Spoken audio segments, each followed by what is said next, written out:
Hello and good morning student. আজকে আমরা page 140-তে শুরু করছি। প্রথম প্রশ্নে চলে আসছে সরাসরি এমসিকিউ টাইপের প্রশ্ন। প্রথম প্রশ্ন, কোনো মূলধন এক্স বছরে দ্বিগুণ হলে বার্ষিক সুদের হার কত পার্সেন্ট হবে? কোনো মূলধন তার মানে প্রিন্সিপালটাকে আমরা জানি না, যেহেতু এক্স টাকা ধরে নিলাম। এক্স কোনো মূলধন, আচ্ছা বছর বলেছে এক্স, সময়টা বলেছে এক্স বছর, তাহলে এটা ধরা যাবে না এক্স। আমি ধরে নিচ্ছি কে, ধরে আসল কে টাকা, এক্স বছরে দ্বিগুণ হচ্ছে মানে সুদ আসল হয়ে গেল 2K, ঠিক আছে না? তাহলে সুদের হার কত হবে? এবারে সুদের হার যদি বার করতে হয় তাহলে ফর্মুলা হচ্ছে I × 100 by P into T. দরকার সবগুলো। আই কি করে পাবে? আই আমরা পাবো এ মাইনাস পি, তাহলে 2K মাইনাস কে সমান কে টাকা। তাহলে এবারে বসাও মান, আই হয়ে গেল কে ইন্টু 100 বাই পি হলো কত? কে টাকা ধরেছি আর টি কত? এক্স বছর। ইহা গেল, অতএব আমাদের উত্তর হচ্ছে 100 by K. Rate of interest বার করছো, পার্সেন্টেজ হবে, তার মানে হলো তোমার বি এর অপশন। বি তে টিক করো, ক্লিক। নিশ্চয়ই ঠিক আছে। পরের প্রশ্ন 2 আসছে, বলছে 2x² প্লাস 5x প্লাস কে। প্রশ্নটা দিয়েছে 2x² প্লাস 5x প্লাস কে, 2x² প্লাস 5x প্লাস কে মাইনাস 3 সমান 0। 2x² প্লাস 5x প্লাস কে মাইনাস 3 সমান 0। দ্বিঘাত সমীকরণের বীজ দ্বয় পরস্পর অনন্যক হলে কে এর মান কত? বীজ দুটো পরস্পর অনন্যক বলেছে, কে এর মান বার করতে বলেছে। তাহলে বীজ দুটো যদি অনন্যক হয় তাহলে বীজ দুটি কি হবে? এতে বীজ দুটি হবে একটা আলফা। সাধারণত আলফা আর বিটা হয়, কিন্তু অনন্যক যখন বলেছে তখন একটা আলফা তো একটা 1 বাই আলফা, একটা এ তো একটা 1 বাই, একে অনন্যক এটাকে বলে 1 বাই বলে। এইবারে যেহেতু তোমাকে কে এর মান বার করতে বলেছে, তুমি একটু দেখে নাও আগে, এখানে বীজ দুটির গুণফল করছো, মনে করো বীজ দুটির গুণফল, বীজ দুটির গুণফল ফর্মুলা কি? সি বাই এ। তাহলে এখানে বীজ দুটির গুণফল, বীজ দুটি গুণ করো, আলফা ইন্টু 1 বাই আলফা। আর এখানে সি আর এর মান বসাবো। সি আর এ কত বটে দেখে নেওয়া যাক। এখানে এ হচ্ছে x² আগে যে আছে তার মানে 2, বি হচ্ছে এক্স এর আগে যে সে হচ্ছে 5, আর সি হচ্ছে শেষে যে আছে, শেষে এখানে কিন্তু কে মাইনাস 3 দুটোই আছে। তাহলে সি বলতে এখানে কে মাইনাস 3 হবে, ভুল করে কেউ কে ধরে নিও না। যদি সমানের এদিকে কিছু থাকে সেটাকে এদিকে এনে এদিকে 0 করতে হবে, তবে সেটা তুমি ধরতে পারবে বেশি। আচ্ছা তাহলে চলে আসি, তাহলে এবারে বীজদের গুণফল সি হলো কে মাইনাস 3 আর এ হলো 2। এরপর এটা গেল, এতে 2 1 আচ্ছা আগে ক্রসটা করে নিই, কে মাইনাস 3 সমান 2 1 2, এতে কে সমান 2 মাইনাস 3 দিয়ে গেল 5, কে এর মান কত হলো 5। তার মানে তোমার কত নম্বর অপশন হচ্ছে দেখে নাও, 5 হচ্ছে সি এর অপশন। ঠিক আছে, বুঝতে পেরেছ? চলে আসছে আমরা পরের প্রশ্ন, চলে আসছে 3 প্রশ্ন। 3 প্রশ্ন বলছে PQRS একটা বৃত্তস্থ সামান্তরিক হলে কোন পি এর মান কত? তাহলে বৃত্তস্থ সামান্তরিক যদি বলে PQRS, বৃত্তস্থ সামান্তরিকের বৈশিষ্ট্য এগুলো সবসময় সমকোণ হয়। তাহলে এটা প্লাস এটা 180, এটা প্লাস এটা 180 হবে। আর এরা নিজেরা বৃত্তস্থ সামান্তরিক বললে এরা কিন্তু আয়তক্ষেত্রে হয়, মানে 90 ডিগ্রি। তার মানে কোন পি বলুক বা যাই বলুক ওটা 90 ডিগ্রি হবে। তার মানে এখানে অপশন হয়ে গেল সি। চলে আসছে 4 বলছে 2 cos 3 theta, 2 cos 3 theta is equal to 1 হলে থিটা সমান কত? 2 cos 3 থিটা সমান 1 হলে, তাহলে সলভ করা যাক। প্রথমত 2 টাকে ট্রান্সফার করো, নিচে নামবে 1/2। এবারে 1/2টা cos কত ডিগ্রি হয় সেটা বসিয়ে দাও। এতে cos 3 থিটা 1/2 হচ্ছে cos 60, দেখে নাও cos 60 হবে। cos হয়ে গেল, এতে 3 থিটা কলমে কেটে দিও না, রেখে দাও। এতে থিটা সমান 60/3, 20 ডিগ্রি, থিটার মান 20 ডিগ্রি। ওইটাই নিশ্চয় বার করতে বলেছে। দেখে নাও কত নম্বর অপশন গেল এটা, এটা সি অপশন গেল। চলে আসছে 5 নম্বরে। 5-এ কি বলছে, একটি লম্ববৃত্তাকার চোঙের, দুটি লম্ববৃত্তাকার চোঙের আয়তন সমান, উচ্চতার অনুপাত 1:2, ব্যাসার্ধ কত হবে? তাহলে দুটি চোঙের উচ্চতার অনুপাত 1:2। আমি ওইখান থেকে শুরু করি। উচ্চতার অনুপাত হচ্ছে 1:2। তাহলে একটা 1 দিলাম, একটা নাম 2 দিলাম, ঠিক আছে না? তাহলে এত h1টা কত হবে? আলাদা করলে x গুণ করতে হয়, x থেকে x, আর h2টা কত হবে? 2x, ঠিক আছে না? চাইলে তুমি নাও লিখতে পারো, এত জাস্ট বোঝার জন্য বলছি। এটা x, এটা 2x হলো। এইবারে কি বলেছে, আয়তনও সমান, তাহলে ব্যাসার্ধের অনুপাত কত হবে? আয়তন সমান বলেছে, দুটোর আয়তন সমান, v1 সমান v2।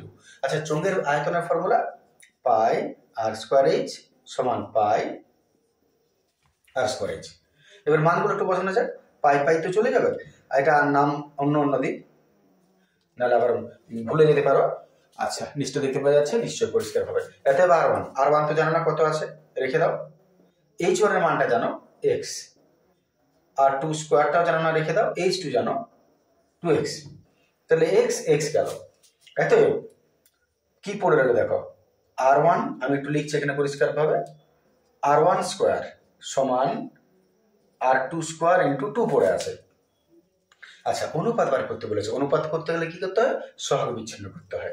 এর নিচে এটা, এর নিচে এটা, তাহলে এর নিচে আমি এটাকে নামাবো r2 স্কোয়ার, আর ওদিকে 2 এর বদলে এটা নেমে যাবে। এর আগে কিছু নামানো 1 আছে, 1টা, ঠিক আছে? এর নিচে আমি এটাকে নামালাম, উল্টো দিকে 2 এর নিচে ওটা নেমে গেল। এবার উপর নিচ, এবারে স্কোয়ারগুলো ট্রান্সফার করে দাও। এতে r1 বাই r2 দুটো স্কোয়ার একসঙ্গে ট্রান্সফার হবে, ঠিক আছে না?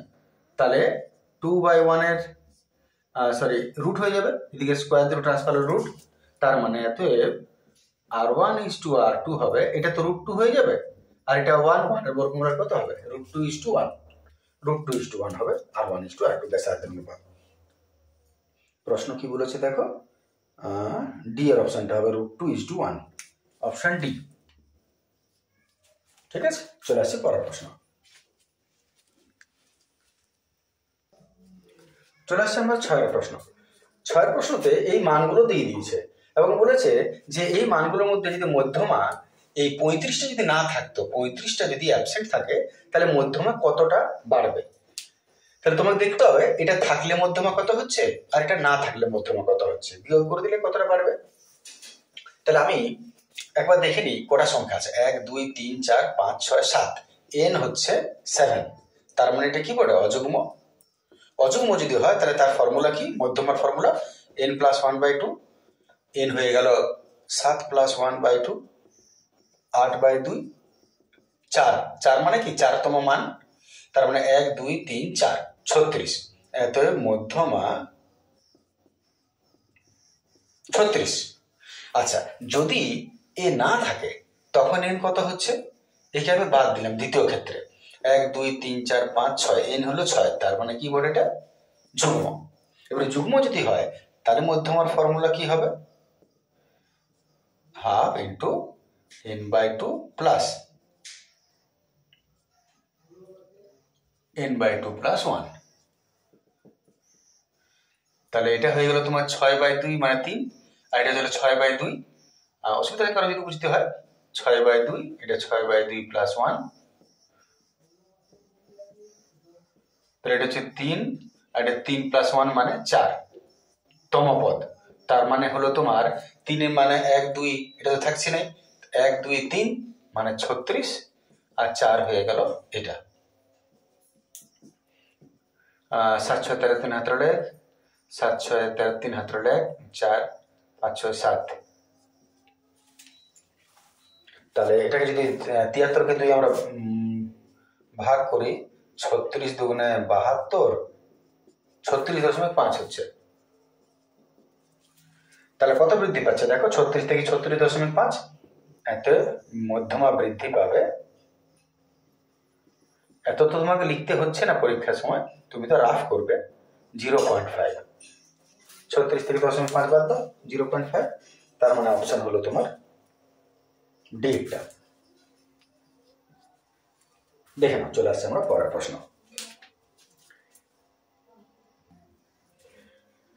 চলে আসছে ওরা 2 এর প্রশ্ন। 2 এর প্রথম প্রশ্ন বলছে গোলস্থান পূরণ x square minus 2 plus b into x plus 6 সমান 0। এবারে বলেছে এর একটা বীজ যদি 2 হয় অপর বীজটার মান কত হবে। একটা বীজ যদি 2 হয় তাহলে একটা বীজ 2, বীজ 2 মানে কি আসলে, বীজ মানে x 2। তাহলে এক কাজ করো, x এর মান বসাও 2, বলেছে বীজ, বীজ মানে x, তাহলে এখানে 2 বসালাম, তার স্কোয়ার মাইনাস এখানেও 2 বসাবো। একটু সলভ করো কত হচ্ছে, 2 দুগুণে 4 মাইনাস 2 দুগুণে 4 ব্র্যাকেট যদি তুলে দিই মাইনাস 2b, ঠিক আছে, 2 দুগুণে 4 মাইনাস 2b। আচ্ছা 4 থেকে 4 গেল, 6টাকে পাঠাচ্ছি, মাইনাস 6 মাইনাস মাইনাস গেল 3, বি এর মান কত হলো 3। এইবারে তুমি এক কাজ করো, বি এর মান যদি 3 হয় তাহলে অপর বীজটা বার করতে বলেছে। এইবারে তুমি এক কাজ করো, এইখানে তুমি প্রশ্নটা চলে এসো, x square minus 2 plus b into x plus 6 সমান 0, এটা ছিল তো। এবার বি এর জায়গায় তুমি 3 বসাও, তাহলে x square minus 2 plus b এর জায়গায় কত বসালে 3, এতে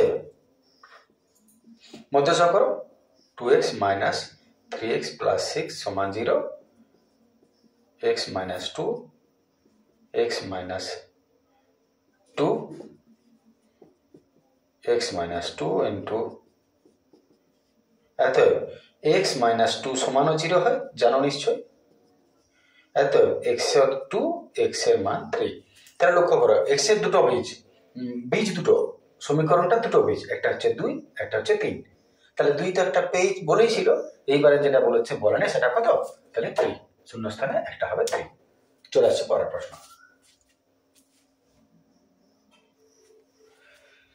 চলে আসছে 2 এর প্রশ্ন।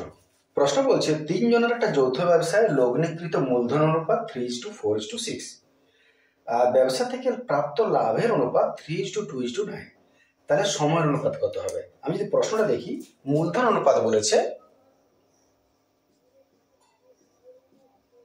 মূলধন অনুপাত হচ্ছে 3:4:6, আর লাভের অনুপাত বলেছে 3:2:9। সময়ের অনুপাতটা বার করতে বলেছে, সময় অনুপাত কত হবে। আচ্ছা তুমি ভেবে দেখো সম্পর্কটা, মূলধনের সঙ্গে লাভের সঙ্গে সময়ের সম্পর্ক।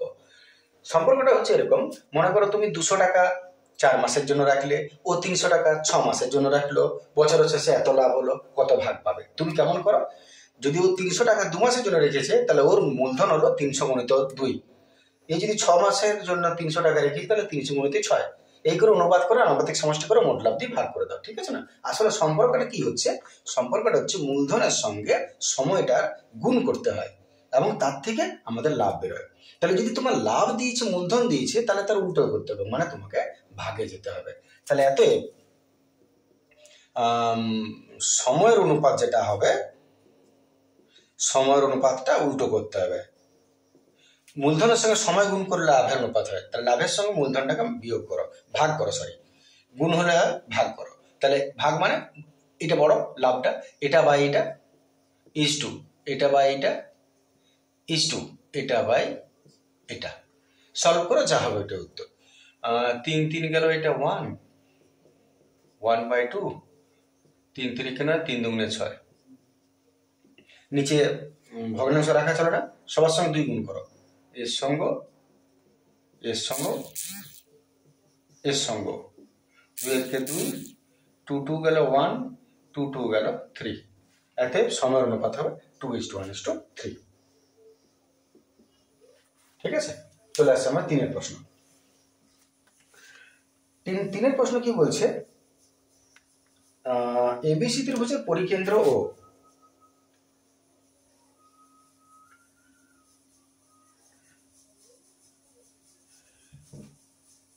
এবিসি ত্রিভুজের পরিকেন্দ্র ও এ বি সি ত্রিভুজের পরিকেন্দ্র হচ্ছে ও। এইবারে কোন এ ও বি 50, এ ও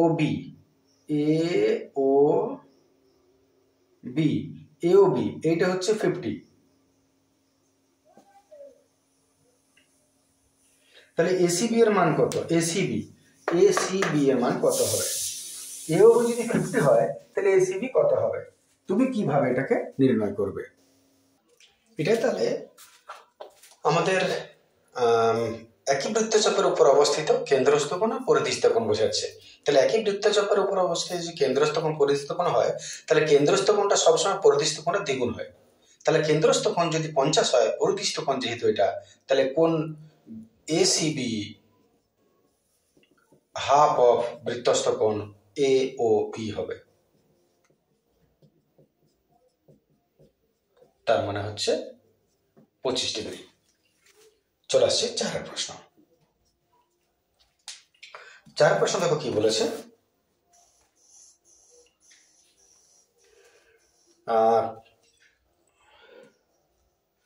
সেটা মুছে নিয়ে একটু। চলে আসছে আমরা পরের প্রশ্ন। প্রশ্নটা ছিল cos to the power 4 theta মানে sin to the power 4 theta is equal to 2/3 হলে 1 - 2 sin স্কয়ার থিটার মান কত? তাহলে আমরা যদি a to the power 4 থাকে তাহলে উৎপাদকের অঙ্ক কেমন করি? Square square. এখানেও সেরকমই করব। টু দি পাওয়ার 4 যখন আছে তখন আমি cos square theta sin square theta, বুঝতে পারছি a square - b square formula, a plus b into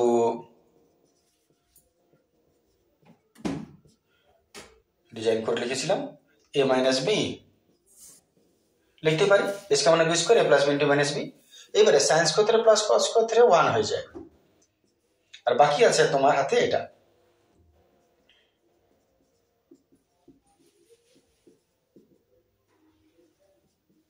ঠিক আছে না? আর এটার তো কোনো দাম নেই 1 এর, তাহলে আমরা বাদ দিলাম, 1 এর কোনো দাম নাই। এইবারে তুমি ভাবো প্রশ্নটা তোমাকে শুধু সাইন চেয়েছে, কস নাই। তাহলে কসটাকে কি করবো? হবে কসটাকে ওড়াতে গেলে আমরা ফর্মুলা জানি। ফর্মুলা ছিল sine square theta plus cos square theta equal to 1। আচ্ছা, তাহলে কসের মান কত হবে? কস স্কয়ার থিটা সমান 1 minus sine square theta. Transfer করে লিখতে পারি। তাহলে আমি এখানে সেটাই করবো, কস স্কয়ার থিটা জায়গায় 1 মাইনাস সাইন স্কয়ার থিটা লিখে দেবো। ওটা জাস্ট থাক। এইবারে 1 আর মাইনাস মাইনাস মাইনাস দুটা সাইন স্কয়ার থিটা সমান 2/3। 1 মাইনাস সাইন স্কয়ার থিটা বার করতে বলেছে, 1 minus 2 into sine square theta বলেছে। বাস উত্তর হয়ে গেল। চলে আসছি পরের প্রশ্ন। 5 প্রশ্ন দেখো। 5টা বলছে একটি চোঙের ব্যাসার্ধ আর উচ্চতা দ্বিগুণ করলে আয়তন কত বৃদ্ধি পাবে? একটা চোঙের ব্যাসার্ধ আর উচ্চতা দ্বিগুণ করছো, আয়তন বলেছে। প্রথমত চোঙের আয়তন পাই আর স্কয়ার এইচ। ক গুণ হবে যদি বলে তাহলে সবসময় অনুপাতে বার করবে, সহজ হয় বুঝতে। তাহলে প্রথমে মনে করো এটা ছিল, পরে আয়তন চোঙের হলো এটা, তাহলে এটাকে আমি 1 1 দিয়ে দিলাম, এটাকে 2 2 দিয়ে দিলাম বোঝার সুবিধার জন্য। এবার প্রথমেরটা যা আছে তাই রইল, পাই আর স্কয়ার এইচ। দ্বিতীয়টা দেখা যাক। দ্বিতীয়টা বলছে চোঙের ব্যাসার্ধ আর উচ্চতা দ্বিগুণ করো। ব্যাসার্ধ আর উচ্চতা দ্বিগুণ করো। তাহলে যদি এটার r1 হয় তাহলে এটা দ্বিগুণ করলে কত হবে? দ্বিগুণ মানে 2r1, কারণ এর দ্বিগুণ বলেছে না। তাহলে এর দ্বিগুণ যদি হয় তার মানে 2r1 এ লিখতে হবে, মানটা r2 জায়গায় বসাচ্ছ কিন্তু এর দ্বিগুণ। তাহলে এটা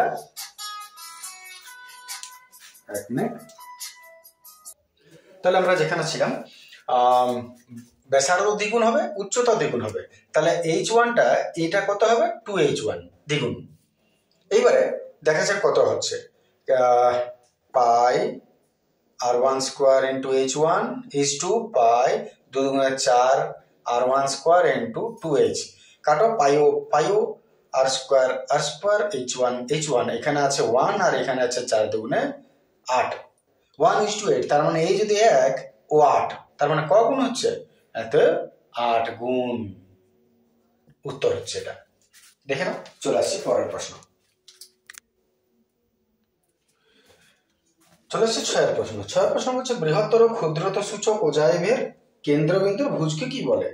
কেন্দ্রবিন্দুর ভুজকে, ভুজ হচ্ছে এক্স অক্ষের উপর অবস্থিত লম্ব, ভুজ আর কোটি দুটো হয়, তাহলে এখানে এক্স অক্ষের উপর অবস্থিত যেহেতু লম্ব হিসেবে, তাই এটাকে মধ্যমা বলে। এটা স্বাভাবিক জিনিস বলে। 6 মধ্যমা। এগুলো মুখস্থ রাখবে, কটা বিষয় থাকে অনেক সময় পরীক্ষায়।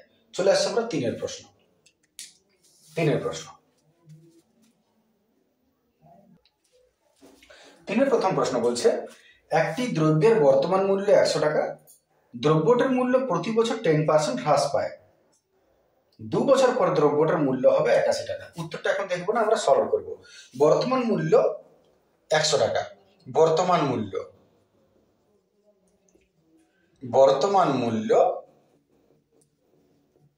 100 টাকা, প্রতি বছর 10% হ্রাস পায়, হ্রাসের হার হচ্ছে 10%, 2 বছর পর, সময় হচ্ছে 2 বছর, আর বার করতে বলেছে 2 বছর পর দ্রব্যটার মূল্য কত হবে। 2 বছর পর বার করতে বলেছে পরবর্তী মূল্য। পরবর্তী মূল্যটা কি হবে? তুমি ভাবো, প্রত্যেক বছর দাম কমবে, তাহলে এখন যদি 100 টাকা হয়, 2 বছর পরে ওর থেকে কম হবে। কম হলে কি হয়? কম হলে পি হয়, বেশি হলে এ হয়, কিন্তু হ্রাস বলেছে, উল্টো লিখতে হবে, তার মানে এটা হলো পি। অতএব আমরা যদি বার করতে চাই কি হবে, পি ইন্টু 1 মাইনাস হ্রাসের formula 101 minus r by 100 to the power n। গোগলা গোগলা গেল, 10 একে 10 আর 1 9, 9 বাই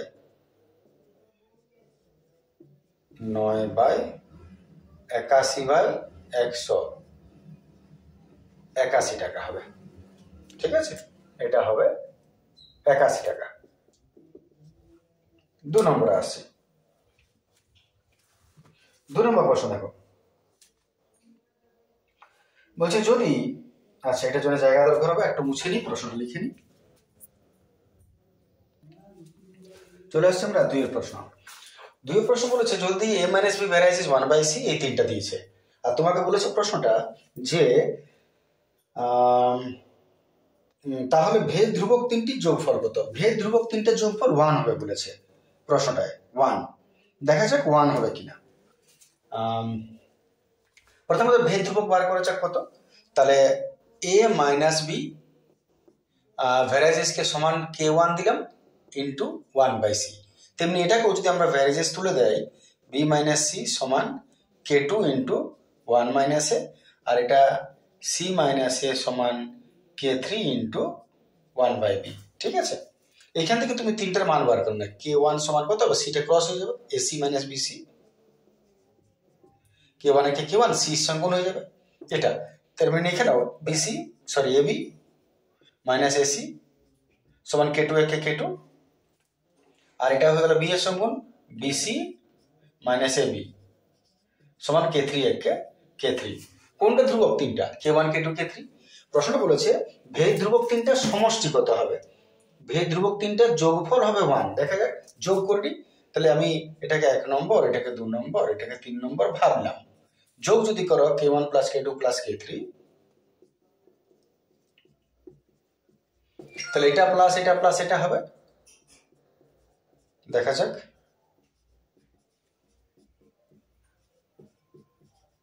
যোগ করলাম, দেখি কত হচ্ছে, plus AC minus AC minus কত হলো 0, আর প্রশ্নটা কি বলেছে 1 হবে, তাহলে এটা এফ ফর ফোগলা। আগেরটা মনে হয় সত্য হয়েছিল 81, বলে গেছিলাম, বলতে ভুলে গেছিলাম। চলে আসছি তারপরে প্রশ্ন, 3 প্রশ্ন। 3 প্রশ্ন বলছে অর্ধবৃত্তাংশস্থ অপেক্ষা ক্ষুদ্রতর বৃত্তাংশস্থ কোণ সূক্ষ্ম কোণ হবে। অর্ধবৃত্তাংশস্থ ভাষাটা একটু বোঝানো যাক, মানেটা, একটা বৃত্ত, অর্ধবৃত্ত মানে ব্যাস, অর্ধবৃত্তস্থ কোণ হলো এই কোণটা, অর্ধবৃত্তাংশস্থ কোণ হচ্ছে এটা। অর্ধবৃত্তাংশস্থ অপেক্ষা ক্ষুদ্রতর বৃত্তাংশস্থ কোণ এর থেকে যদি ছোট বৃত্তাংশস্থ কোণ নাও তাহলে সেটা সূক্ষ্ম কোণ হবে। ঠিক না ভুল? এর থেকে ছোট যদি বৃত্তাংশস্থ কোণ নাও তাহলে মনে করো এত বড় বৃত্তচাপ না নিয়ে এর থেকে ছোট নিয়ে নাও, এখান থেকে এতটা। তাহলে এইটা যদি তুমি যোগ করো এইখান থেকে বৃত্তাংশটা এত বড় না নিয়ে ছোট নিয়ে নিলে, তাহলে সূক্ষ্ম কোণ হবে বৃত্তাংশটা। কিন্তু তুমি লক্ষ্য করে দেখো, প্রথমত অর্ধবৃত্তস্থ কোণ কত হয়? 90 ডিগ্রি। এ হবে 90 কনফার্ম। এবারে যদি বৃত্তচাপটা তুমি ছোট করে দাও তাহলে যে কোণটা পাচ্ছ এটা এর চেয়ে ছোট না বড়? এর চেয়ে নিঃসন্দেহে এদিকে বড় আছে। যতই তুমি এদিকে যাও এটা বড়ই হবে। তার মানে 90 ডিগ্রি থেকে বড় হলে সূক্ষ্ম হয় না, স্থূল হয়, যার জন্য এটা ভুল হবে। A for ফোগলা। 4 প্রশ্ন।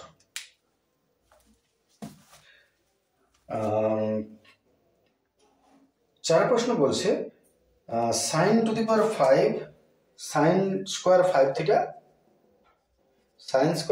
Theta plus cos square 5 theta এর মান হবে 5। সত্যি না মিথ্যা? না, মিথ্যা। কারণ এখানে 5 থিটা কেন যাই থাকে না কেন এটাকে গোটাই থিটা ধরা হবে। যেখানে sin square theta plus cos square theta এটা 1ই হবে, এটা কখনো 5 হবে না। এটাও এ ফর ফোগলা। 5 প্রশ্ন। 5 প্রশ্ন বলছে সমান আয়তন বিশিষ্ট একটা লম্ববৃত্তাকার শঙ্কু আর একটা অর্ধগোলকের ভূমি সমান হলে তাদের উচ্চতার অনুপাত 2:1 হবে। দেখা যাক তাহলে। সমান আয়তন বিশিষ্ট একটা লম্ববৃত্তাকার শঙ্কু আর অর্ধগোলকের উচ্চতার অনুপাত 2:1 হবে। তাহলে সমান আয়তন বিশিষ্ট একটা শঙ্কুর আয়তনের ফর্মুলা হচ্ছে, শঙ্কু বলেছে 1/3 পার স্কয়ার ইঞ্চ। তাহলে একটা সমান আয়তন বিশিষ্ট একটা শঙ্কু আর একটা অর্ধগোলক, আয়তন সমান, অর্ধগোলকের ফর্মুলা 4πr³, তার জায়গায় 2πr³। আর আবার সমান আয়তন বিশিষ্ট একটা লম্ববৃত্তাকার শঙ্কু 1/3 পার স্কয়ার ইঞ্চ আর একটা অর্ধগোলক যদি হয় তাদের উচ্চতার অনুপাত, তাহলে তাদের উচ্চতার অনুপাত এত হবে। দেখা যাক তাদের উচ্চতার অনুপাত, প্রশ্ন বলেছে 2:1 হবে। তো এটা একটু কাটাকাটি করা যাক। আয়তন সমান বলেছে, কাটতে বলতে তুমি পাই কাটতে পারবে। এখানে পড়ে রইল আর স্কোয়ার এইচ একে r²h/3 আর এখানে হলো 2r³। আচ্ছা, এবার উচ্চতর অনুপাতে দেখা যাক কি করা যায়। আচ্ছা, এটা অর্ধবৃত্ত বলেছে 2/3 জায়গায় 4/3 πr³ হবে। হ্যাঁ, একটু মিস্টেক করলাম। আচ্ছা, 3 কেটে গেল। এবারে যেটা বোঝানোর কথা বলছিলাম, যে তোমাকে প্রশ্নের মধ্যে একটা কথা বলেছে, দেখো যে অর্ধবৃত্তাকার শঙ্কু আর অর্ধগোলকের ভূমি সমান, ভূমিটা সমান, কিন্তু ভূমি যদি সমান হয় তাহলে এটা হলো শঙ্কু এর ভূমি আর এটা হলো অর্ধগোলক এর ভূমি। ভূমি সমান বলতে কি বোঝাচ্ছে? এর ব্যাসার্ধ সমান, ব্যাস সমান বা ব্যাসার্ধ সমান। তাহলে যদি সেটা হয় তাহলে তার মানে আর গুলো এর যা এরও তা সমান হবে।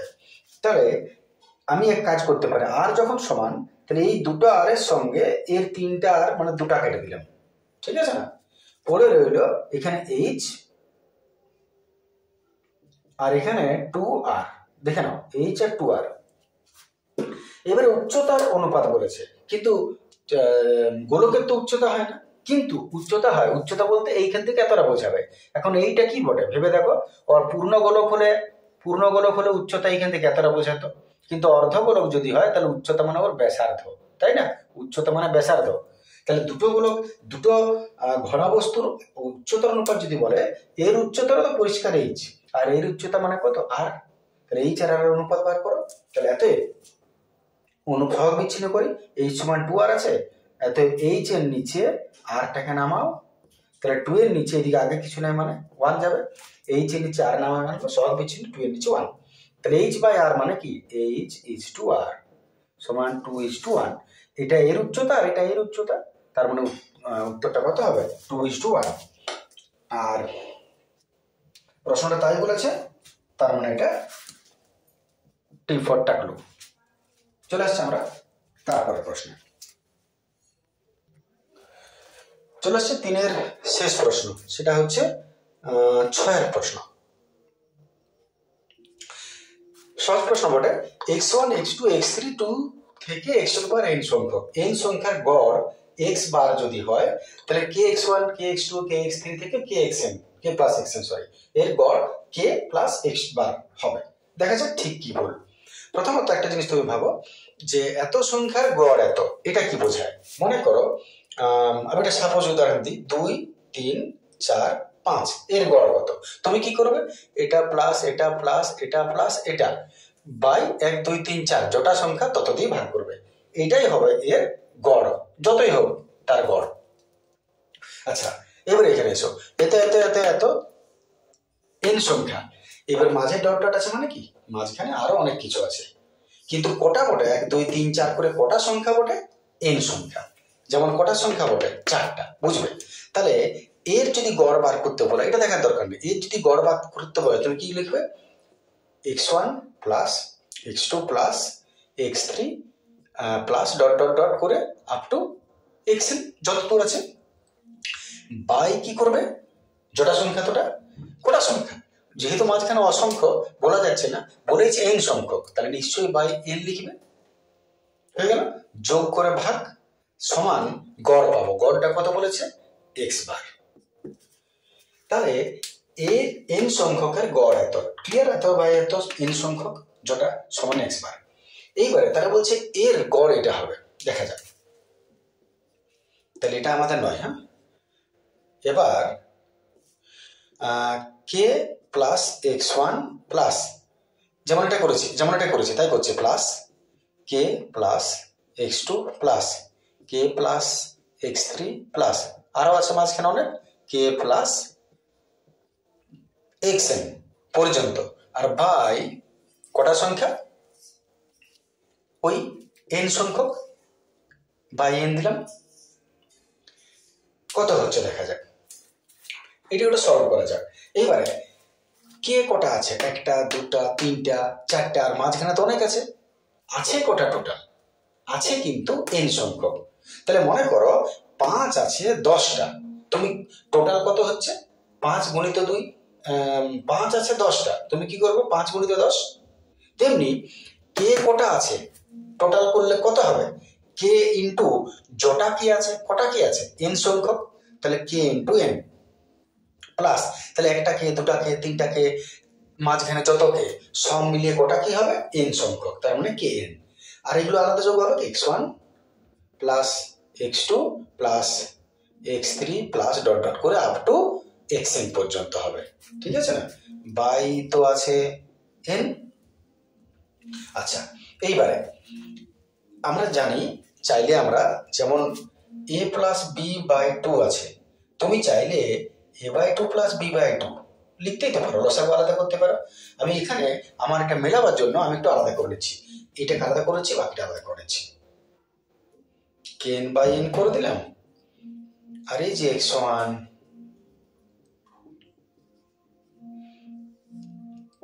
আলাদা করে দিলাম। আচ্ছা n n গেল, এটা রইল কে, আর x1 x2 তো n পর্যন্ত, লক্ষ্য করে দেখো এইটাই বটে, এটা কত x বার, তাহলে k প্লাস x বার হতে পারে, হতে পারে হবে, তার মানে টি ফর টাকলু, ঠিক আছে, বাস শেষ হয়ে গেল এটা। আশা করি ভিডিওটা ঠিকই লাগবে বুঝতে তোমাদের, যদি কোনো অসুবিধা হয় নিশ্চয়ই জানাবে, নেক্সট ভিডিও এরপরে। Thank you, good day.